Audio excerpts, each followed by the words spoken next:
Il est né le 24 novembre 1897 à l'Ercara-Friddi, en Sicile, sous le nom de Salvatore Lucania. Il a été l'un des chefs gangsters les plus influents et les plus durables de son époque. Son influence était telle qu'on le surnomma chef de tous les chefs. On disait de lui qu'il était l'un des grands bâtisseurs de la mafia américaine. Même en prison, il demeurait le chef d'un vaste empire. Voici l'histoire du créateur du trafic international d'héroïne, Charles Lucky Luciano. Antonio Lucania voulait fuir la dure vie des hommes travaillant dans les mines de soufre. Il rêvait de venir vivre en Amérique. En 1906, Antonio et Rosalia Lucania et leurs 5 enfants, Bartolomeo, Giuseppe, Filippa, Concetta et Salvatore, s'embarquent pour le rêve américain, où tout était possible. La famille Lucania s'installera dans un appartement au 265 sur la 10e rue du Lower East Side à New York. Ce quartier était très pauvre, avec une grave surpopulation et une criminalité grandissante. À l'âge de seulement 10 ans, celui qui s'appellera Lucky Luciano sera confronté au dur monde de la rue, où personne ne fait de quartier, pas même un gamin de 10 ans. Très tôt, Luciano va préférer la rue plutôt que l'école, qu'il quittera dès ses 14 ans. Il est impliqué dans des vols à l'étalage. Il arnaque même l'argent de jeunes écoliers juifs en échange d'une protection contre les Italiens et les Irlandais. Il sera mêlé à un trafic de drogue. Le jeune Luciano a déjà une vie criminelle bien remplie.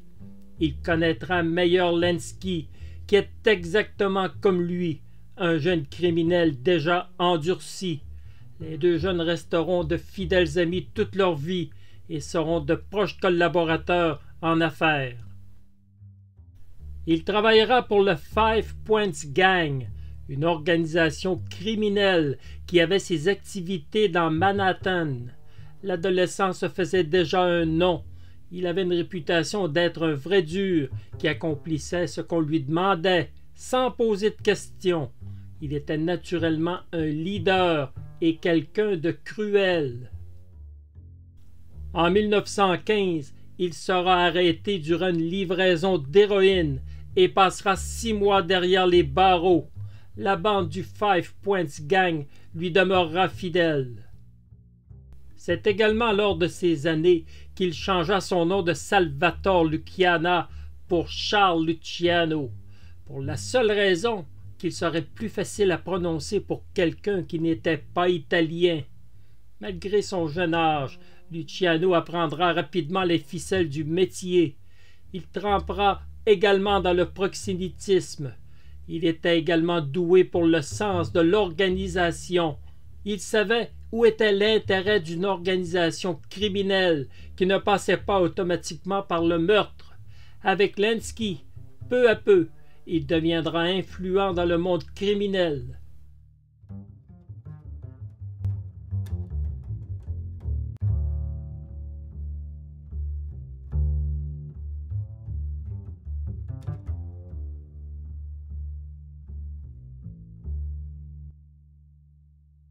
En 1920, Luciano passe à la vitesse supérieure. Maintenant âgé de 23 ans, il est associé à Frank Costello, Bugsy Siegel et évidemment son ami de toujours Meyer Lansky. La contrebande d'alcool bat son plein. Costello va lui ouvrir des portes et lui fera connaître d'autres personnes influentes, comme Dave Schultz et Arnold Rothstein. Luciano et sa bande sont des importants fournisseurs d'alcool pour les bars clandestins de New York. Charles Luciano est implanté solidement dans le monde criminel de Manhattan. Luciano est maintenant bien connu du milieu. On sait qu'on peut compter sur lui. Au début des années 20, il travaille maintenant pour la bande de Giuseppe Joe the Boss Masseria. Il est l'un des tueurs pour Masseria. La corruption des politiciens et de la police coûte très cher, mais lui et ses associés dirigent le plus grand trafic d'alcool de New York. Durant cette même période, Luciano et ses principaux collaborateurs vont travailler pour un homme influent, Arnold Rothstein, alias le Cerveau. Rothstein est important pour Luciano. Il va lui apprendre à gérer ses activités comme une entreprise. Luciano et ses associés apprennent beaucoup et vont gérer chacun leur entreprise, qui est appelée à l'époque la pègre de Broadway. Rothstein prend réellement Luciano sous son aile. Il lui apprend les bonnes manières en société. Il l'amène dans les grands magasins pour le vêtir de vêtements de luxe. Rothstein lui affirme que tout est dans l'image, qui est bien plus importante que la réputation. Vous vous tenez bien en société et vous êtes bien vêtu, et les gens vous respecteront. Rothstein a parfaitement raison. Malgré une arrestation et une réputation de trafiquant de drogue, Luciano est bien reçu partout où il passe. Au début novembre 1928, Arnold Rothstein est découvert sérieusement blessé par une balle dans le ventre dans la chambre 349 du Parc Central Hotel de New York. Il décède le lendemain matin. Ce meurtre ne sera jamais élucidé. Luciano aura passé peu de temps avec Rothstein, mais il aura été de bons conseils pour lui. Il est conscient qu'il faut soigner son image. Il mettra les conseils de son mentor en pratique. Par la suite, Luciano revient dans le giron de Giuseppe Masseria. Il devient rapidement son lieutenant en chef. Masseria a confiance en lui. Il lui confie de grandes responsabilités. Il est responsable d'un important trafic de drogue et d'alcool, en plus de s'occuper de prostitution.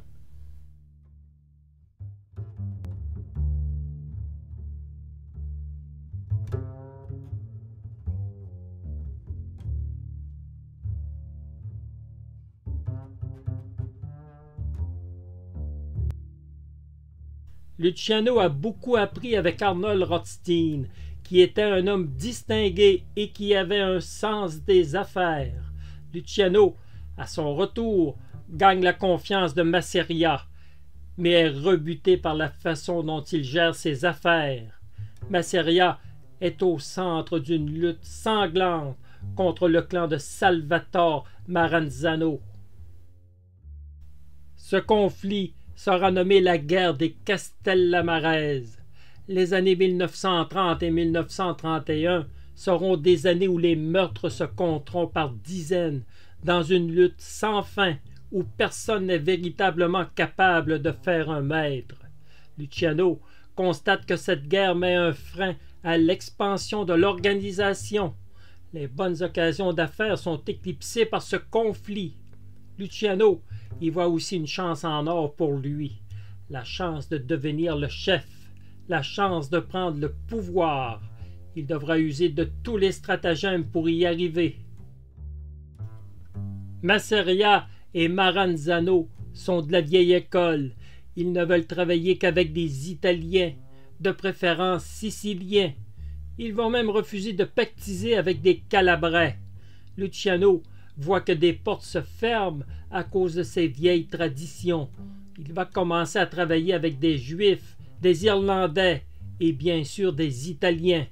Luciano se construit patiemment un réseau, se disant que son heure arrivera bientôt. Le réseau que Luciano est en train de construire va inclure des personnages qui vont devenir importants dans le futur. Frank Costello, qui est son ami calabrais, Vito Genovese, Joe Bonanno, qui deviendra chef de l'une des 5 familles, Tommy Gagliano et bien d'autres. Peu importe leur origine, ces hommes sont jeunes et ont une autre vision. Les affaires sont les affaires. Les Juifs, les Irlandais, les Calabrais, Tout le monde aura sa place, pourvu que les affaires tournent. Durant la même période, en 1929, Luciano échappe de justesse à une tentative d'assassinat. Il est battu et poignardé et laissé pour mort par ses agresseurs. Il réussit à survivre et à se remettre de ses blessures. Son nom de Lucky est possiblement né de cette agression. Lucky Luciano ne dénoncera pas ses agresseurs. Il demeure loyal au code du milieu. Les rumeurs circulent que c'est nul autre que Salvatore Maranzano qui est le commanditaire de cette tentative d'assassinat, ce qui n'empêchera pas Luciano de faire des affaires avec ce dernier. Pour Lucky Luciano, c'est chaque chose en son temps. La patience est de mise. En 1931, Luciano va trahir Masseria. Il estime que le temps est venu de prendre le pouvoir. Il a maintenant de solides alliés au sein du syndicat national du crime qu'il a créé en compagnie de Meyer Lenski, son complice de toujours. Luciano entre en contact avec Salvatore Maranzano dans le but d'assassiner Masseria et d'arrêter cette guerre. Si tout se passe comme prévu, Luciano remplacera Masseria et il travaillera pour Maranzano. Le plan est solidement établi. Il ne reste plus qu'à l'exécuter.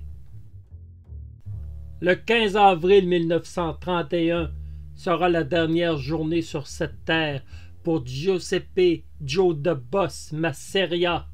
Luciano et Masseria, en compagnie de deux autres associés, se retrouvent au restaurant Nuevo Villa Tamaro à Coney Island. Durant le repas, Lucky Luciano s'esquive en allant aux toilettes. 4 gangsters entrent en trompe dans le restaurant. Vito Genovese, l'un des lieutenants de Masseria, Bugsy Siegel et 2 autres hommes abattent Masseria qui n'a aucune chance. Comme prévu, Lucky Luciano reprend les affaires de Masseria et Salvatore Maranzano devient le capo di tutti capi, le grand chef de la mafia new-yorkaise. Luciano, quant à lui, attend son heure. Sa prise de pouvoir est en train de s'établir. Salvatore Maranzano règne sur les 5 familles de New York qui sont dirigées par Lucky Luciano, Vincent Mangano, Joe Professi, Tommy Gagliano et lui-même. Luciano est bien docile. Il se soumet à l'autorité de Maranzano et continue à placer ses pions en coulisses. Avec le temps, Maranzano est conscient du danger que représente Luciano. Il tentera en vain de le faire assassiner, mais Lucky est averti par son ami Tommy Lucchese des intentions du grand patron.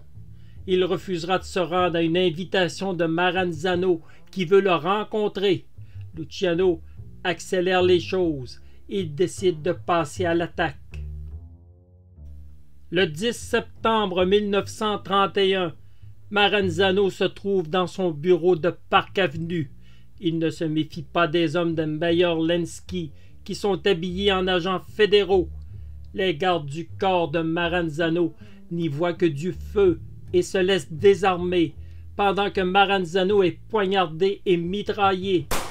Son règne aura été de courte durée, moins d'1 an. C'est maintenant Lucky Luciano qui deviendra le grand patron des 5 familles new-yorkaises. À 34 ans, Charles Lucky Luciano est le maître de la grande ville de New York. L'influence d'Arnold Rothstein est toujours là. Il veut que son syndicat du crime soit structuré à la façon d'une entreprise. Chaque famille est responsable de son territoire. Un conseil spécial arbitrera les conflits entre les familles. Il est défendu de tuer des civils qui ne sont pas dans le milieu. Pour les politiciens et les policiers, on n'a qu'à les acheter. Pour Luciano, tout s'achète. Depuis la prise de pouvoir de Luciano En 1931, la mafia new-yorkaise s'est renouvelée. Les 5 familles sont maintenant dirigées par Vito Genovese, Joe Profaci, Joe Bonanno, Carlo Gambino et Luciano. Ces années seront prospères et les affaires du milieu seront gérées d'une main de maître par Luciano, qui a du flair, le sens des affaires, une ouverture d'esprit pour quiconque qui peut rapporter, peu importe son origine.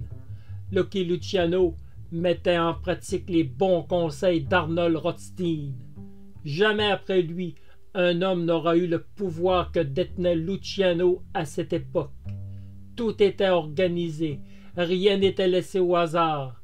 Son syndicat veillait à la bonne marche du contrôle des stupéfiants, de la prostitution, de la contrebande, des prêts usuraires, le jeu et l'infiltration des grands syndicats nationaux.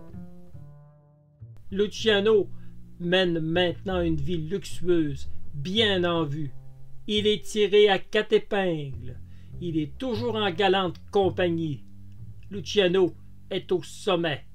Son autorité, contrairement à Maranzano, est incontestable. Les vieux parrains sont tous à la retraite ou éliminés. C'est maintenant une nouvelle génération qui va régner de façon durable sur la plus grande ville des États-Unis.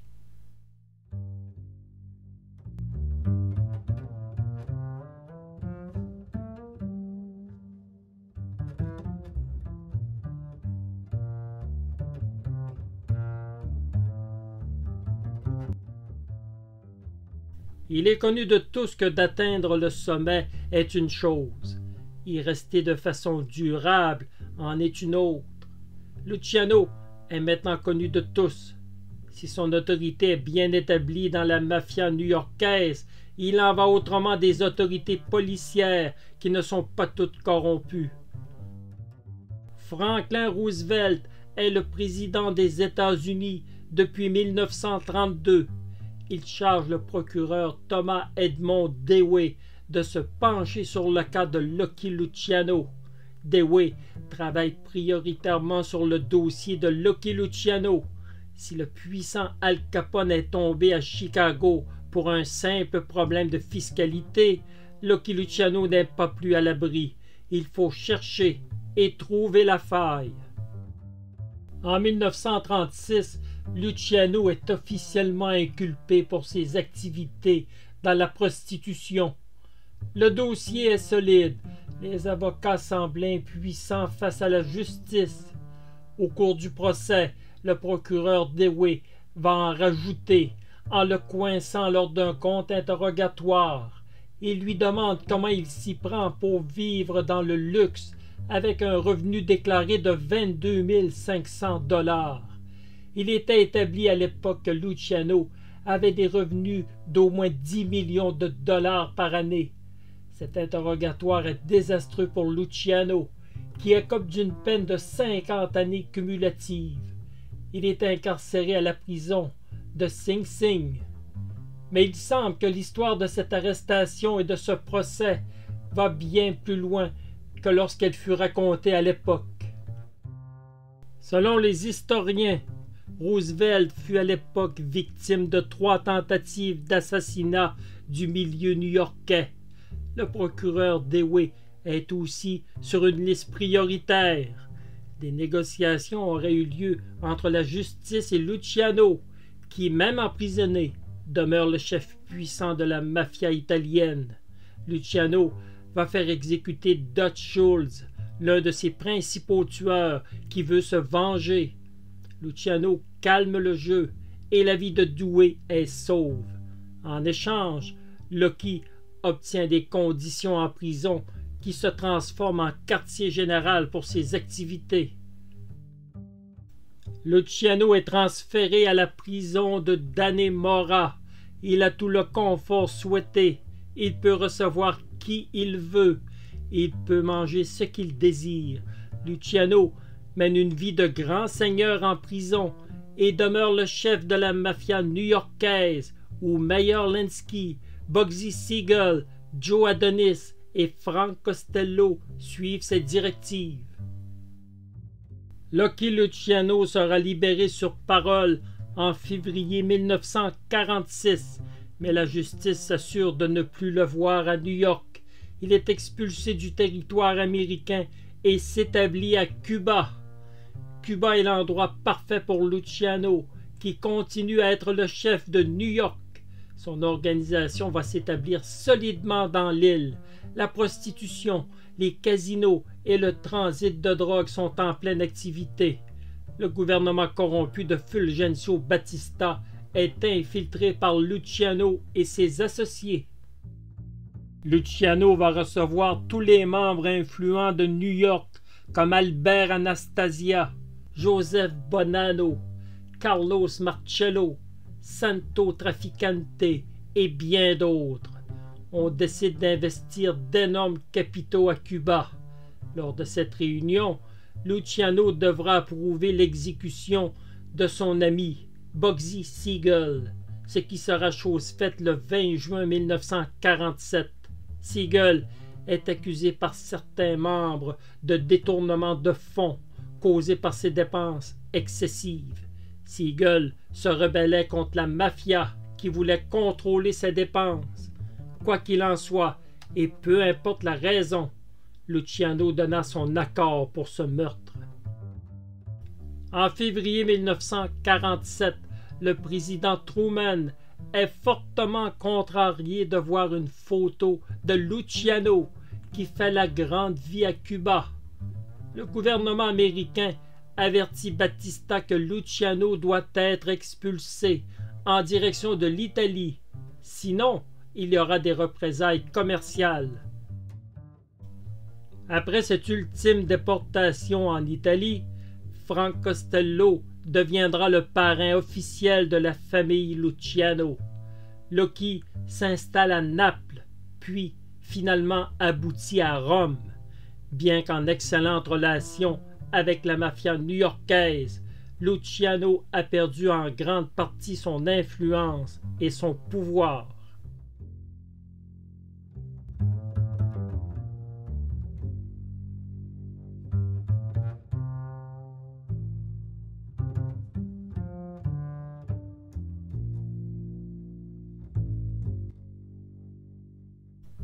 Lucky Luciano continue à recevoir de l'argent de la mafia à tous les mois. Il parle à tout le monde. Il continue à mettre en pratique les conseils d'Arnold Rothstein, que ce soit les Calabrais ou les Siciliens. Luciano entretient de bonnes relations avec tous. En 1957, il parvient à organiser à Palerme une réunion entre les parrains siciliens et les 5 familles new-yorkaises. Joseph Bonanno et Carmine Galante ont participé à cette rencontre. Des ententes pour le trafic d'héroïne auraient été conclues entre les parties. Il est aussi confirmé que Luciano était en relation avec la mafia corse et celle de Marseille, dont Antoine Guérini et Étienne Léandri. Ils seront plus tard connus sous le nom de la French Connection. Jusqu'à la fin de sa vie, la police italienne soupçonnait Luciano d'être à la tête d'un réseau important d'héroïne, ce qui semble être véridique car l'arrestation à New York de Vincent Moreau, Frank Caruso et Salvatore Maneri a confirmé hors de tout doute qu'ils étaient en relation avec Lucky Luciano, ce que ce dernier nia formellement.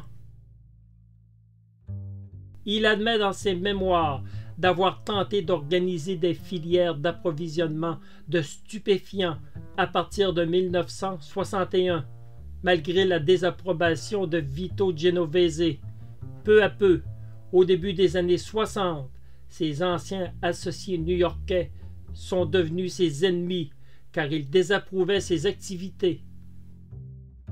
Luciano vivra pendant 11 ans avec Igeo Lissoni, qui décédera à 38 ans seulement d'un cancer du sein.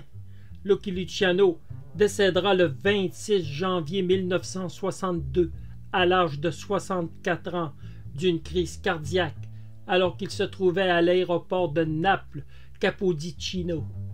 Luciano souffrait de problèmes cardiaques depuis plusieurs années.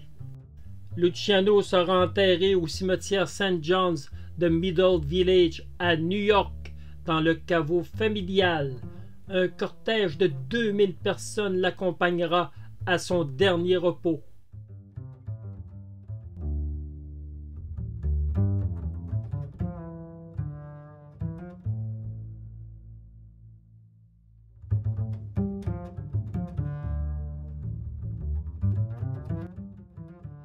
Charlie Lucky Luciano arriva aux États-Unis à l'âge de 10 ans. Il vécut dans une pauvreté extrême, dans un quartier de New York où la violence de la rue faisait loi. Dès ses jeunes années, il a vécu dans la criminalité. Il était un homme de sang-froid qui exécutait les ordres de ses chefs. À ses débuts dans le milieu, il était cruel et était un tueur sans pitié. La rencontre avec Arnold Rothstein fut déterminante pour lui. Rothstein lui apprit les bonnes manières, à bien se vêtir. Il lui fit prendre conscience que l'image était primordiale pour soigner sa réputation. Il lui apprit que les affaires criminelles devaient être gérées à l'exemple d'une entreprise. Luciano avait du leadership et il voulait sortir la mafia de ses vieilles croyances. Il voulait parler à toutes les organisations, peu importe leur origine, et tisser des liens solides. À l'âge de seulement 34 ans, il est parvenu à devenir le chef tout-puissant des 5 familles new-yorkaises, et ce, d'une façon incontestable, où personne ne contesta son autorité. Il est considéré comme l'un des bâtisseurs du crime organisé aux États-Unis. À l'exemple d'Al Capone, la justice finira par le rattraper en 1936, mais Luciano continuera ses activités à Cuba, puis d'Italie. Il sera à la tête d'un réseau d'importation d'héroïne. Tout au long de sa vie, Lucky Luciano aura fait trembler le milieu. Lucky Luciano, le chef de tous les chefs,